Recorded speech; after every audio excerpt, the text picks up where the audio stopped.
Welcome to The Newsworthy. All the day's news in less than 10 minutes. Fast, fair, fun, and on the go. Thanks so much for listening. Today, a 1-2 punch to Obamacare, more harassment in Hollywood, and another hurricane. Plus, a Tesla recall and cheap flights to Hawaii. All that and more in less than 10 minutes. I'm Erica Mandy. Today is Friday, October 13th. You ready? Let's do this.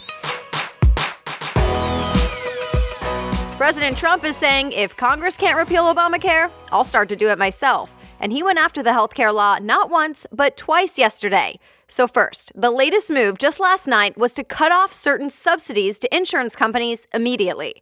Reuters reports the subsidies are meant to help lower-income people with out-of-pocket expenses, think copays. Without those subsidies, premiums could go up.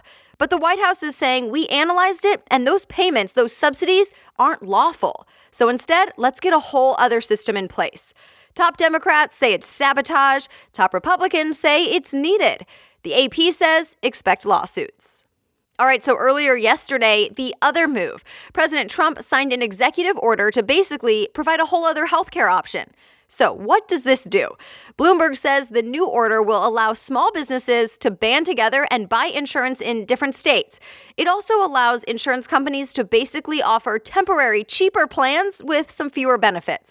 So BuzzFeed reports those plans wouldn't have to cover things like maternity leave and prescription drugs. Supporters say this will drive down the cost of premiums and give Americans more affordable options to get the coverage they need. Critics say, wait a minute, this could endanger healthcare for people who need it the most, people with existing health problems like cancer and diabetes. But here's the thing. The LA Times says regulators still need to sort through a lot and nail down all the specifics. So it will be a while. Word is changes could start in 2019. Today, expect President Trump to talk about another deal he doesn't like, the Iran nuclear deal. The Guardian reports he's expected to criticize it and the country of Iran, but he won't walk away from the deal altogether. Remember, the Iran nuclear deal lifts sanctions on Iran as long as the country doesn't produce materials for nuclear weapons. So now, today, the president may ask Congress to add some stuff back into the agreement. For example, make it so sanctions automatically go back into place if Iran doesn't meet certain requirements. More bad news from wine country. More people are confirmed dead from the wildfires there in Northern California. The San Francisco Gate reports the death toll is now at 29. Hundreds of people are still missing and thousands are still under evacuation orders. We're talking about areas of Napa, Santa Rosa, and Sonoma County. Videos of some of the neighborhoods affected just show flattened, charred homes. Search teams and cadaver dogs are starting to scour the areas burned. Wine country is now officially a state of emergency and is considered a major disaster area. Those declarations mean more state and federal resources and funding to deal with this thing. More than 20 fires are still going strong. High winds aren't helping. And because the focus is on stopping the flames and saving lives, there are still some things that are unclear, like the full extent of the damage and the cause of those initial fires. Here we go again. There's another hurricane in the Atlantic, but this one is going the other way, toward Europe. The Weather Channel says Hurricane Opilio could brush by the Azores Islands this weekend. And then next week, Opilio could bring high winds to part of Ireland and the UK. In the Atlantic, this is the 10th named storm now in a row to become a hurricane. More accusations against Hollywood producer Harvey Weinstein. Accusers named in the New York Times and the New Yorker have inspired even more people to come forward. Now ABC News has a list of 27 accusers so far. Actress Rose McGowan has also said Weinstein was the executive who raped her, and she slammed various well-known people saying they knew and did nothing. Weinstein's lawyer told the New Yorker he denies the accusations. Already, Weinstein has been fired from his company, his wife left him, and most recently, he was seen in a paparazzi video saying he needs to get help and hopes for a second chance. This whole thing has even inspired people, including famous men, to share their stories of harassment by other Hollywood execs.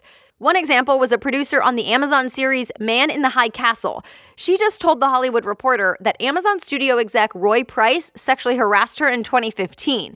Amazon just put Price on leave. Although I should mention, the report says Amazon apparently knew back then, too. All right, other things people may be talking about today. A big breakthrough for a rare eye disease that eventually causes blindness. An advisory panel for the FDA just gave a big thumbs up to an experimental genetic therapy for the disease. It means the FDA could give it full approval. And if that happens, CNN reports this will be the first time ever a treatment to fix an inherited genetic trait would get approval in the U.S. Tesla owners, this is for you. Tesla just issued a recall. The electric car maker is recalling 11,000 Model X SUVs. Reuters reports there's a problem with the back seats. They're not locking right, so if there's a crash, the seats could fall forward. Tesla's head honcho, Elon Musk, says probably only 3% of recalled SUVs really have the issue, but everyone should get the fix just in case. CNBC reports you can take your Model X SUV into any Tesla dealer or call the mobile repair unit. There's been a hack at Hyatt. TechCrunch says Hyatt Hotels' payment systems have been breached, exposing some people's credit card information.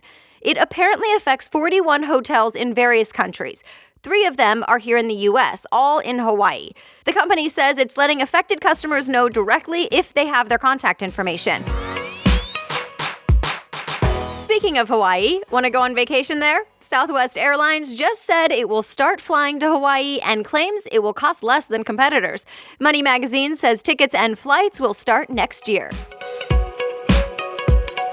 And that's it. You are all caught up. If you want to know more, I list all the stories I talked about today on thenewsworthy.com. Just go to the site, click show notes, and find today's episode. You'll see all the links right there. If you like The Newsworthy, please be sure to share it with all your friends and family. They will thank you later. And I am thanking you now for listening. We'll be back on Monday with more news. Until then, have a great weekend.